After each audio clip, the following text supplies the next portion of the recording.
इस फिल्म में मैं एक पुलिस इंस्पेक्टर का रोल प्ले करता हूँ जो ये सारे जो मर्डर्स हुए हैं उनको इन्वेस्टिगेट करता है and he is extremely dedicated cop है जो अपने उसके लिए हर कोई सस्पेक्ट है। तो basically it's about this kind of a guy और बहुत डेडिकेटेड और फोकस्ड कॉप है। फॉर्चुनेटली ये सारा जो डिटेल काम जो था वो हमारे राइटर डायरेक्टर ने किया।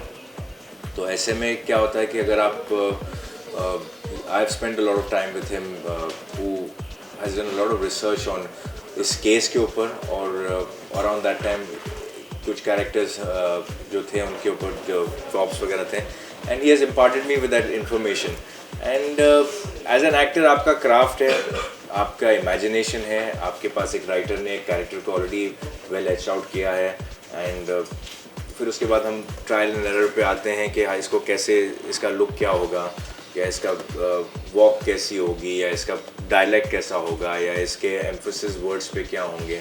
तो ये सारी चीज़ें we work on gradually and we come to through elimination we come कि यार ये राइट इंटरप्रिटेशन होना चाहिए कैरेक्टर का and then we do that. जी हाँ, मैं स्कूल में था 1983 में, उस टाइम पे ये सारे जो इंसिडेंट्स हो रहे थे हमको पढ़ने मिल रहे थे, पेपर्स में सुनाई दे रहे थे लोगों से। तो वो बचपने में थोड़ा सा एक अजीब सा खौफ भी रहता है। तो एज़ फार एज़ ये स्क्रिप्ट इज़ कंसर्न कि तो जो आपकी ज़िंदगी में जो आपने सुना है देखा है कल को कोई वही रियलिस्टिक टॉपिक को लेके, क्योंकि हिंदुस्तान में एक्चुअली हम रियल लाइफ इंसिडेंट्स पे या रियल लाइफ इंस्पायर्ड इंसिडेंट्स पे बहुत कम फिल्में बनाते हैं। हॉलीवुड में तो बहुत ज़्यादा एक रेगुलर इवेंट्स पे या लोगों के ऊपर बनते हैं। So they have been interesting, like shooter at Lokhandwala was also based on real life incident which was a very interesting concept. So this is again loosely based on the facts and it's a very nice take off it's a mix of drama and reality and a lot of question marks that are going to be put up in this film. So it's a very, इसलिए ये film मुझे करने में अच्छी लगी क्योंकि इसमें बहुत डिटेल वर्क और बहुत रियलिज्म भी है इस फिल्म। जो लोग रोमांटिक रोल्स भी प्ले करते हैं वो भी मतलब हर फिल्म में वही ऑलमोस्ट प्ले करते हैं, बट कहीं ना कहीं जाके कुछ अलग सा हो जाता है।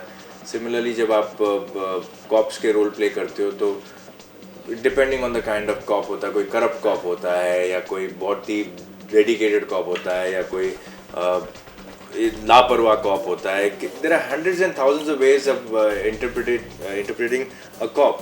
तो इसमें obviously the little that I can tell you about the kind of character that he is, like जैसे मैंने आपको एक्सप्लेन किया कि एक फोकस्ड कॉप है और बड़ा सस्पिशियस कॉप है। ये जब अपने केस में लगा रहता है तो इसके लिए तो his nearest and dearest one can also be a suspect. I have never played the first lead from the time I started my career, you know, whether it was प्यार किया तो डरना किया और दरार और फॉर दैट मैटर माँ तुझे सलाम और वेदर इट वॉज सोच। तो I have always been part of films where I have been amongst an ensemble cast where, you know, so many films that I've done. So I have no qualms of okay solo film है या solo lead, मेरा कोई ऐसे कोई ego satisfying करने का मेरा कोई मोटिव नहीं है।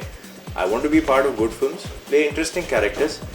Length of the characters also sometimes doesn't matter as long as I find a particular project interesting to do.